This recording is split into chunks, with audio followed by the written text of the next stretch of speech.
want to bring in Dennis Avalos if I could.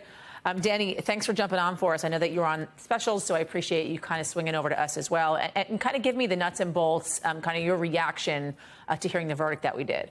Candidly, I'm surprised. Johnny Depp did not have an easy walk through to a verdict here. I mean, he had to prove many elements. He had the burden to prove each and every element of defamation, not beyond a reasonable doubt, but at least to a preponderance and in some cases clear and convincing evidence.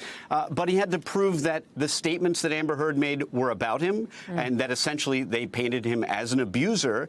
And keep in mind that as long as the jury found any one instance of abuse, physical or otherwise, then in theory they should have entered a verdict for the defendant, Amber Heard, and against Johnny Depp. That means that they didn't believe a single incident of abuse, because if they had, then it was almost required to enter a defense verdict for Amber Heard. Now, as to Amber Heard's counterclaims, they were always rather complicated. They are basically the double layer of liardom of defamation cases that I think are very complicated. Basically, she said that someone else lied when that person called me a liar. But it does mean that the jury, at least as to one of those claims, found that Johnny Depp's lawyer was acting as Depp's agent.